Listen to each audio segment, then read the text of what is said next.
Welcome to I See You, a podcast where we know that human connection restores mental health and resilience. I'm your host, Julie De Jesus, and I see you. Let's be friends. Welcome to the ICU podcast, everyone. We are already laughing. It's going to be fine. I'm excited to have everybody here on ICU, where we talk all about mental health and resilience and the way that we can utilize human connection to improve both. And I'm really excited to have my dear friend on here with us, Jessica Frew. Welcome to the podcast, Jessica. Thank you for having me. I'm excited to chat with you. I'm excited to be here. The last time we were together, I was speaking out in Idaho. And Did I stay with you? No, I didn't stay with you. We just spent the day together. That's right. Yeah.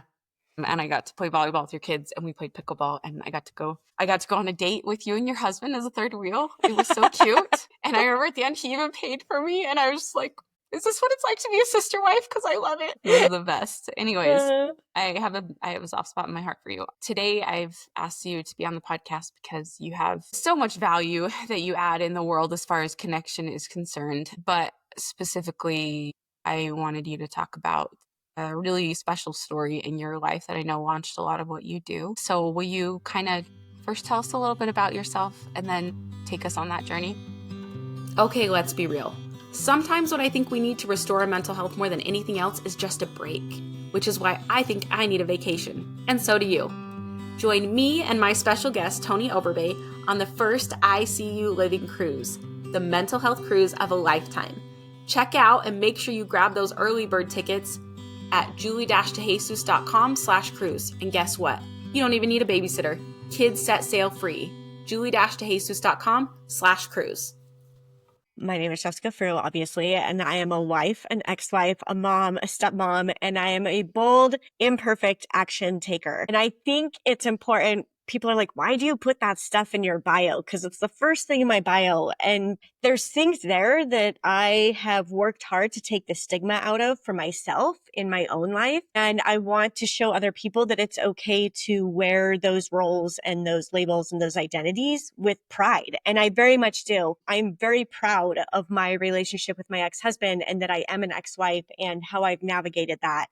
And I am proud of my role as a stepmom and navigating that. And those are honestly the two hardest things I've ever experienced in my life. And we were actually just talking a little bit about this, but it's hard. And they come with a lot of stigma, and they come with expectations of what we should do and how we should live our lives and all of those things. And so I love owning that that is who I am. Those are roles that I identify with and that I carry and that are very much a part of me. And so how I got here is the next thing of why do I carry those roles? I met my ex-husband when we were in college, and it was very much I want to say love at first sight thing for me, for sure. I think he was kind of there too. We met the next day he asked me out, and we were basically together every day after that we could be until we got married. We met in February. We got married in December. So very quick courtship and then marriage. And we had just such a great time together. It was easy. It flowed. We were open with each other. And right before we got married, like literally 3 days or something like that before we got married, he came to me and he was like, hey, I want you to know I've had this issue with pornography since I was like 10, 11 years old. I've always been scared to death to tell my wife about it, but I want you to know. And being raised in a very conservative Christian religion, that was a big deal. And I just really felt safe that he was honest with me first and foremost, but also he was still the man he had presented himself to be. And I felt really good about that. And we continued forward, and I didn't tell anybody until much later on.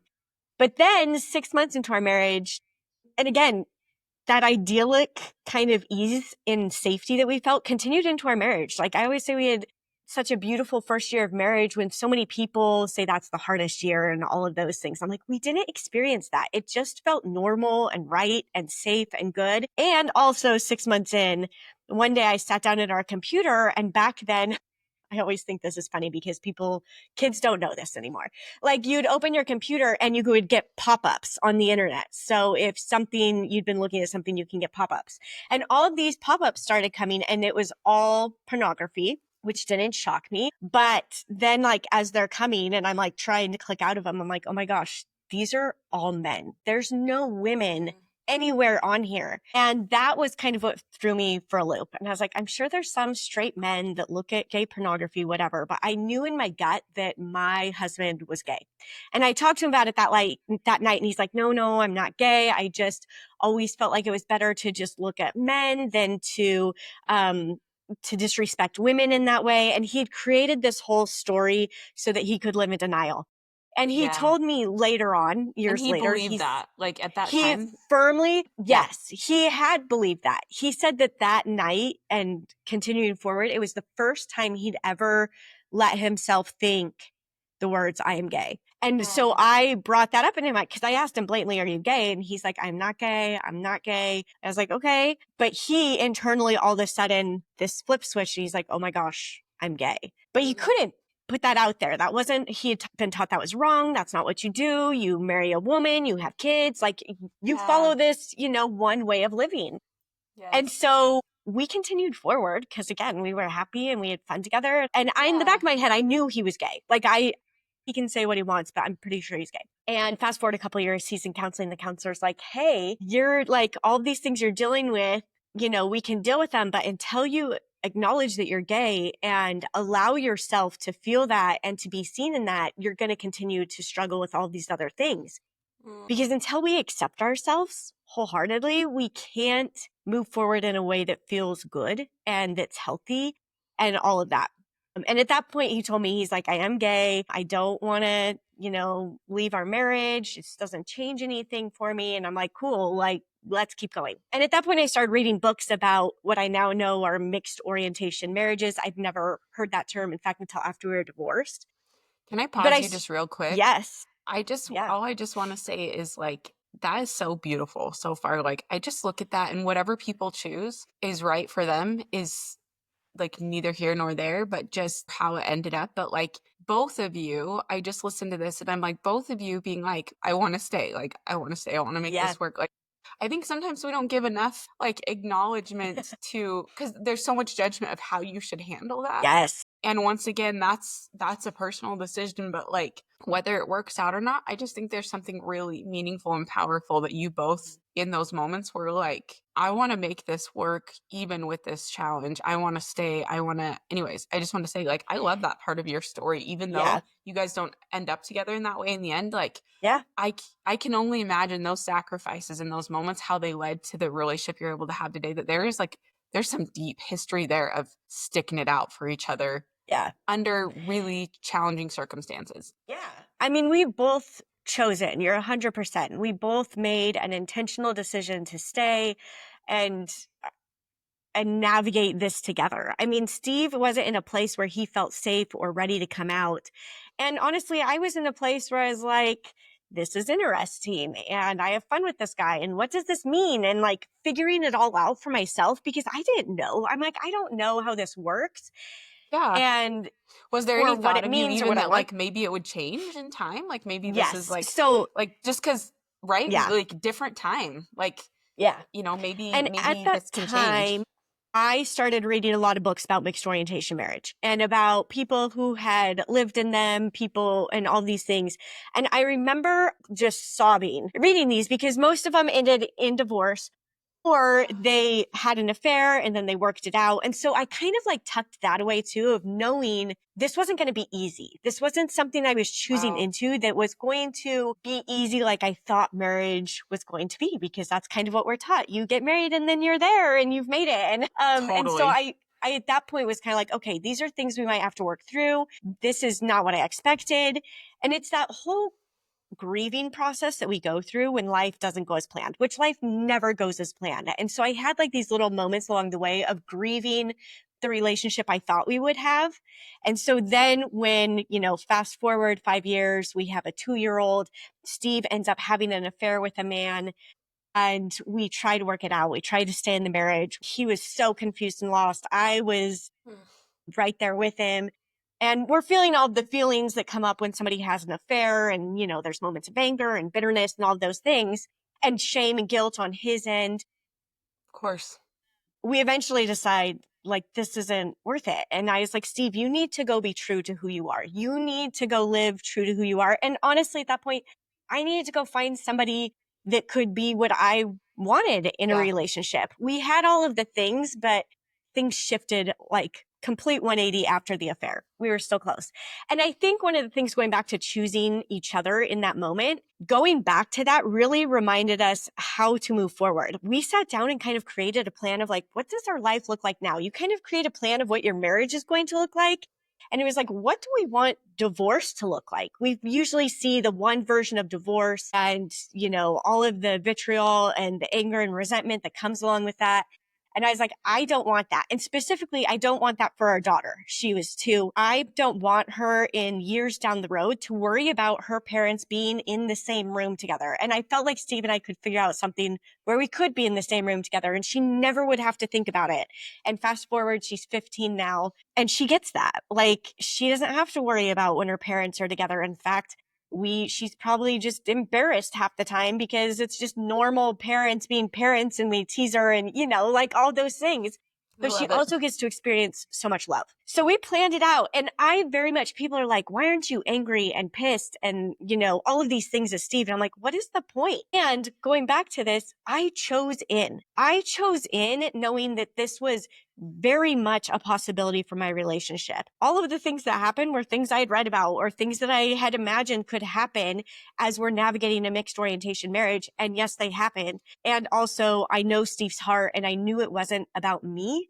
It was about the things he was going through and experiencing. So we got divorced and I've been remarried now for, oh my gosh, 12 years. I have a husband who is very much friends with Steve and gets along with Steve. He's like, you know, tells people he loves him and people are like, what?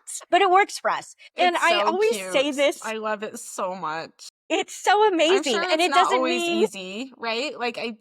That's what we always, like, we see the social media highlight reel, whatever, and it's like, there's no sure. way that's always easy. That's just Yeah. not life. But like, once Yeah. again, it's like this whole episode could be like, just like the opting in, the choosing in of like, I'm going to park my car here and I'm going to stay. Yes. Yes. We're And going to I figure it think out. what really worked for us is all of us really being clear about what we were feeling and not having to hide that and just being honest with it.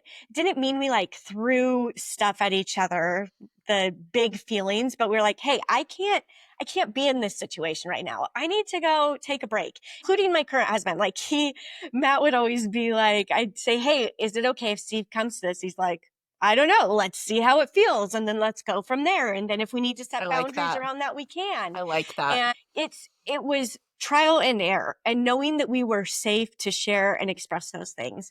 But it has been a rocky road. And to your point, like if you want to hear not just the highlight reel, we used to host a podcast together. And so my husband, my ex-husband, myself all sat down for 5.5 years and hosted a podcast together, sharing all of our stories.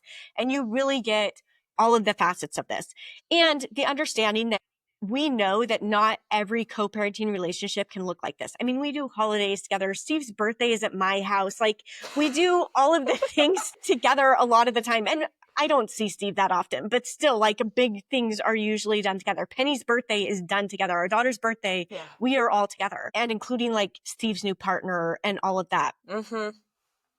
But we know not everybody can have that. And we have a very different relationship with Matt's ex-wife. I have 2 stepkids now. One of them just graduated high school. It seems so nuts. But we know that it doesn't work that way for everybody. But the thing that does work is that, again, you get to choose what works for you and your kids, accept and grieve like what you thought this all would look like. I think the grieving process is so huge in navigating all of this and life in general. And then move forward understanding, what do I want? How do I want to feel? And how do I get there? So anyway, that's like our big overall story. That's where we all are today. And today I help women, mostly women, unlearn the conditioning around what our life should look like because it's so deeply ingrained in us how we should show up, what it should look like, what we should wear, how we should look, what we should eat, what workouts we should do, like all of these things, what our relationships are like, what it means if we're not in a relationship. And I help women unpack all of this because, man, it has been a lifelong process of unpacking what I thought my life should look like to realize that this is a beautiful life and I get to opt into it and I get to embrace it and I get to make what I want to make of it. I love that. What's the name of, is it My Husband-in-Law? What's the name of that podcast? Husband-in-law. Yeah, right? Is that the husband-in-law is the podcast that you name. ran? Yeah. Husband-in-law. Go listen to episode 1 if you want to go hear, like, start there. If you want to hear us tell all of our stories from all the Yeah. sides. And I have not met Steve yet. I would love to meet Steve Oh, one that's time. so I think funny. you pointed out where he works or his apartment once when we were walking downtown. But I have Yeah. met Matt, spent time with Matt and Yeah. you, and it's just a good soul. I can see as you tell the story, having gone on a date with him with you. I can see when I was single, when I was in between, in the middle, and you guys are like, you guys are so sweet. You like sat me down. You're like, it's gonna be okay. Let's like talk it through. And that was like there for emotional support. And I was like, I love you guys so much. I feel like I'm your kid right now. and but I can see just there's sometimes you meet people. I say this about my own husband, but like sometimes you meet people and you talk to them, and the thought I have is when I sat down with my husband for the first time, we went on a date for lunch, and I just kept having this recurring thought, and it was there's no way you became like this for free. Yeah. Like, there's no way. Yep. Like, there is a feeling and there is an emotional maturity and a depth there that you just sit there and you're like, people don't come this way for free. Like, there's just no way. There is a work and a challenge there, and I see that so much in Matt. And yeah. So as far as like the human connection piece, you guys have done a really great job of striving to stay connected for your daughter, and so that she does not have to have fear and scarcity around choosing parents and things like that, which I love. How do you feel like, I hear it in your story, how do you feel like you guys stay connected has improved the resilience piece of living a life you can choose? Because with this podcast, I see you seasons 1 and 2, we talked really a lot about really high stakes situations of like staying alive, like staying Yes. through much more of the really hard mental health, like I don't even want to be here situations. They weren't all like that, but there was a lot of more conversations around that, as that's what I had dealt with most recently. And season 3, we've kind of shifted and had a focus of yes, we want to improve our mental health to want to be here, but there is another level of resilience of being able to actually pick a life that you want. And while you can't, like you said, the unexpected things are never going to turn out how you think they will, but in your choice to react to them, you can design a beautiful life. How do you feel like these connections with these 2 men and the way you chose to navigate it have helped you do just that? I guess choosing to connect, how has that helped you make your life what it is? I mean, getting to know and understand Steve on such a deep level when we were married and post-divorce, and seeing something that I had never seen up close. Like, I had never had gay friends growing up. I had some in college, but they were like loose acquaintances. And it was always something, that was viewed as, oh, this isn't right or this is bad. And so being in a relationship with a man who was navigating that and somebody that I loved deep, and I still do. Like, I always say, I love him like a brother. Like, if anything happened to Steve, I mean, that's how deep the connection is still. It's allowed me to show up with so much more love for myself and for other people. And that is, I think, the beauty of deep connection to ourselves and to others, is that we understand that love amplifies and grows. And I have a quote on my office wall that says, I believe it's F. Scott Fitzgerald. It says, there are all types of love in this world, but never the same love twice. I feel like, so I had this deep emotional connection with Steve, and it was really hard to let go of our marriage because who else is going to love me like this and all of these things. And then along comes Matt, and Matt showed me that there are all kinds of love in this world, but never the same love twice. And that I can love somebody and also be in love with somebody else and be loved in a way that feels good and that feels valuable. And so I think for me, coming back to like human connection, we can't be connected to other people until we are truly connected to ourselves. And you and I were talking about let them theory with Mel Robbins and stuff before this. And I'm like, I love let them theory. It's everything we believe, and like you and I know resonate with. It's a good reminder. And also I think it greatly leaves out the point that if we don't connect deeply to ourselves, if we can't figure out how to let ourselves live our lives and to make decisions and, understand what's best for us in our own reality, because it's not the reality we had imagined, then we don't get to have that deep connection to other people. We miss out on the depth that can be there. Because when we're deeply connected to ourselves and allowing our life to ebb and flow as it's going to ebb and flow and choose how we are going to respond to that, we then get to allow other people to do the same thing. Like there's less of that, well, you should have done this, you should have done that. I mean, people look at my story all the time. And they're like, you should have left 2 years in before you had a kid when you knew he was gay. And I'm like, sure, I could have. But the lessons and connection and love that I got to receive on the other end of that, like I wouldn't change that for the world. And now my daughter gets to see that she gets to create a life she wants and the way she wants to live it. And I think that there's so much value there in her seeing that these people still love each other. And Steve tells her all the time. I remember when she was little, him telling her, well, your mom's my best friend. And that's why we had you. That's why we brought you into the world, is because we wanted to do that with somebody that we loved and were deeply connected to.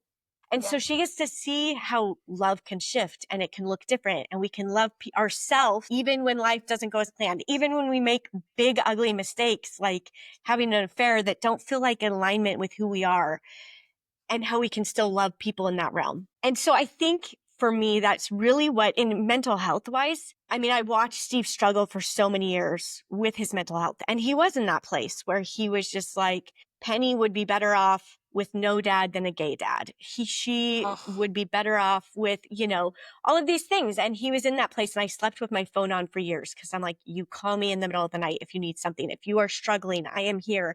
Like, please, we need you. We want you in our lives. Wow.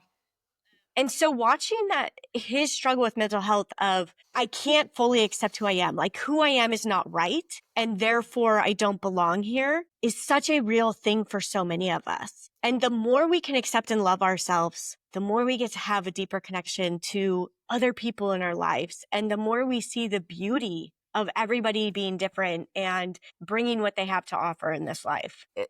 It reminds me of my children's book, Broccoli Punzel. What I always try to write in it is what makes you different makes you powerful, right?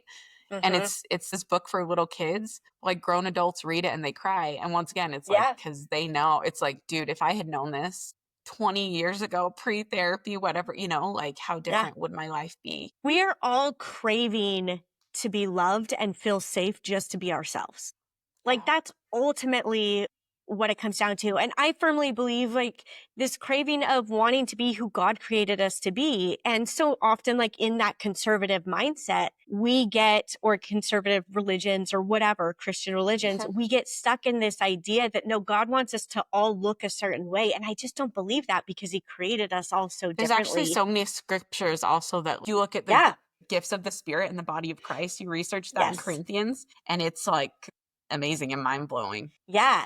But like our natural man wants us to fit into this mold. Like there's like this drive that we need to fit into the same. We need to look the same. We need to, and it comes in so many areas of our lives. Like I think about teenagers and you need to wear the right shoes and you need to play this sport or you need to like play this instrument. Yeah, it's not alone to Christianity, right? No, it is 100%. It's innate in us in so many ways. And so the connection to ourselves is really trained out of us, conditioned out of us at a very young age. And so coming back to that is a hard, big deal. But when we do it, we then give grace to our children to do it a little earlier than us, and then their children to do it younger.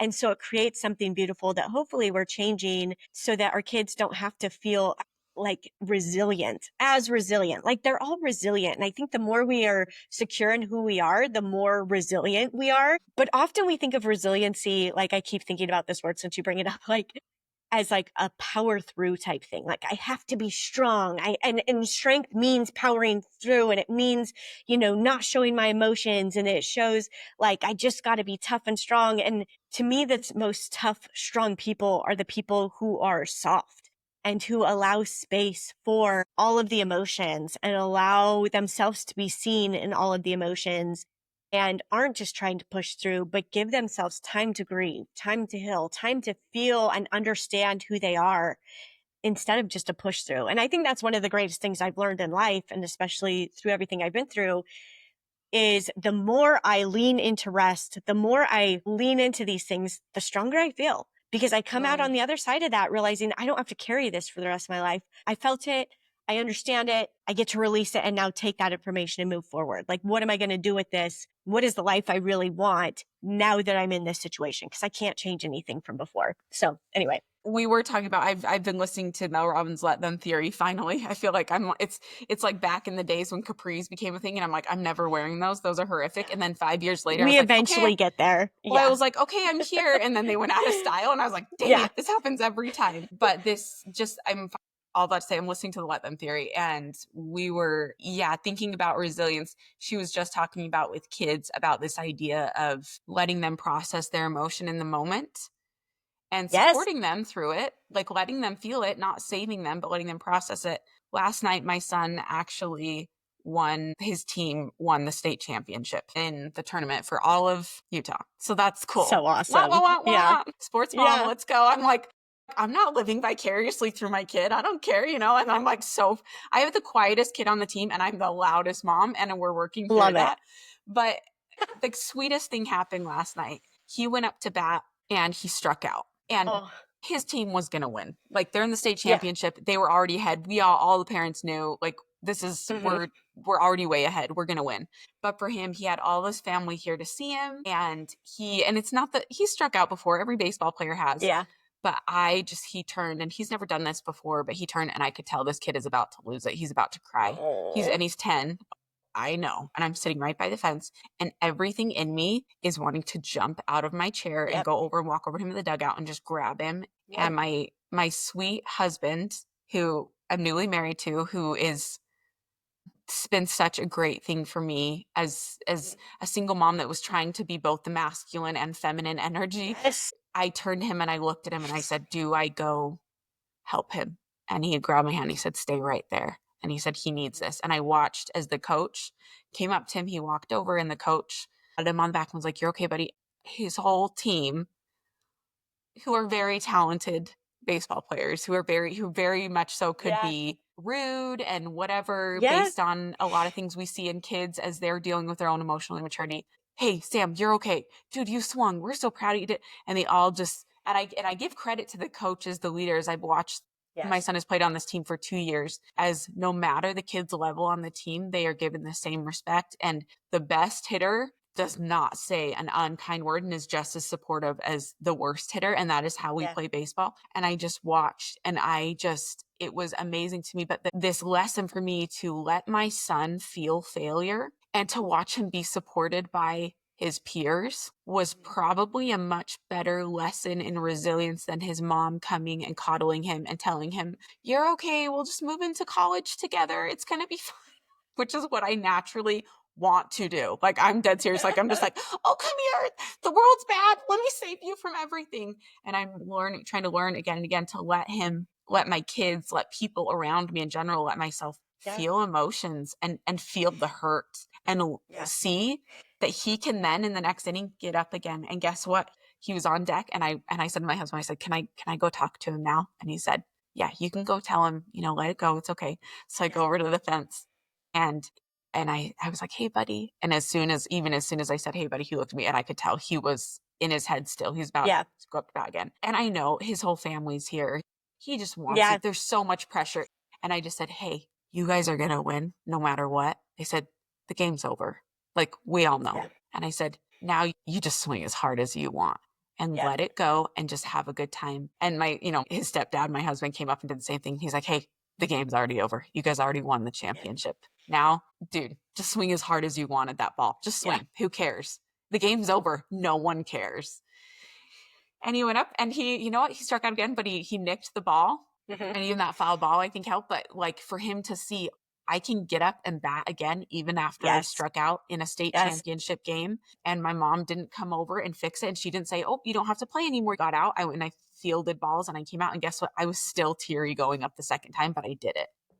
Yeah. I hope that's resilience, right? Like, feeling like you're talking about, feeling hard feelings and not running from it. That is the thing we are most afraid of in life. And not even hard feelings. There's like research done that the feeling people are most afraid to feel is joy, because they don't want to lose it. They like, foreboding but joy. when is it going to drop? When is it going to go away?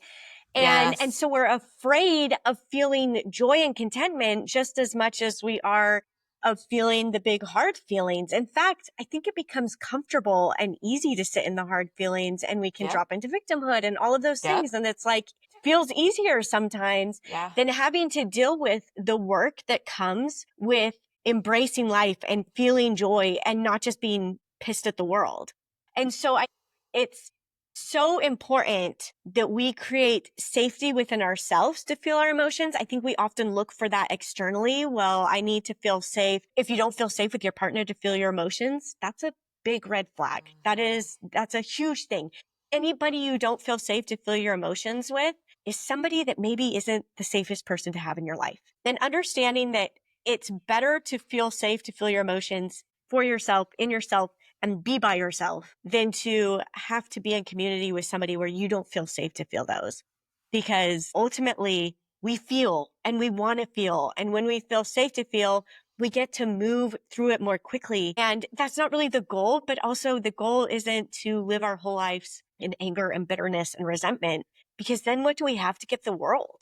Like, what do we have to give those around us? So yes, emotional safety is huge and Yeah. something we all need to strive for. Thanks for bringing up that perspective about resilience. That's not a conversation I've had. And I think it's really powerful and true and helps me just even as not just as a spouse, but as a parent and as a friend, know how to show up better without having to prepare, even having to Yes. prepare of what's the right thing to say. When I Yes. wrote, I am not trying to plug my books in this, but here we are. You actually have a book coming out. We could plug yours when we'll link all that. But in ICU, I remember as I was writing that book, there was so much conversation around like, so often we just walk away when someone's hurting because we're just like, either I'm not capable of being this person to show up or I'm afraid of it. And really this conversation is a new level for me of like, that's how you show up is you just sit there and you Yeah. reflect with them and be like, this is a hard feeling, just like you would with a kid, because we're all little kids in these big bodies. Yeah. And I talk about a lot with, I help women make their next best decision. And there's a reason I love it is that. your best decision, not your right decision. Because like what you're saying is, I want to do this the right way. I want to do it the right way. And we're not going to. There is no right way to do life. Like that's what I've come to terms with. And so we want to understand what is best for us and how can we show up imperfectly for other people and for ourselves, because that's all we're going to do. That's why in my bio, I say I'm a bold, imperfect action taker, but I'm an action taker. And Yeah. that's where power comes from. That's Yeah. where we have connection to ourselves and to other people, is by taking that action. Absolutely. Okay, well, before we finish up, you got to say the title of your new book because it's so cool. What's the title of your So new book, Jessica Frew? my book is called Shove Your Shoulds, and it is all about unlearning the conditioning of what we've been told our life should look like. And so when life doesn't go as planned, we understand how to make action. I say aligned action, but honestly, I feel like how we take bold, imperfect action that feels best for us. That is the goal and the intention of the book. And it will help you do that. It will help you get there. And also, I feel like taking action, this is the groundwork of how we take action and make decisions for us. Taking action in those small things every day, because so many of us are afraid to even dress the way we want to dress or do our hair the way we want to do our hair. And so it helps us start understanding how we do that on a day-to-day basis so that we feel so good in ourselves that we think about ourselves less and we get to show up for others more. So yeah, you can get that at shoveyourshoulds.com right now. It's on pre-sale. And Heck yeah. so anytime you hear this, type in shoveyourshoulds.com and you can go pick that up. It's amazing. And I want listeners to know, I didn't ask Jessica on here to promote her book. Like, I just love her and think what you produce is gold, not because you claim to be perfect and polished, but because I know you're real. And so I'm super excited to read it. And it's Thanks. amazing. So thanks for being on the podcast, girl. And hopefully we get to go on a date soon, but we'll bring my husband this time because that'll be so fun. We'll do a double date. It'll be awesome. He'll pay for me. Let's go. Instead of Matt. Okay. Hey, everyone. Thank you for listening in on the ICU podcast, for being part of this community and doing the work to improve your own mental health and resilience so you can show up for other people, because we need you, myself included. We all need each other. And so thanks for being here. This is the ICU podcast, and we will see you next time.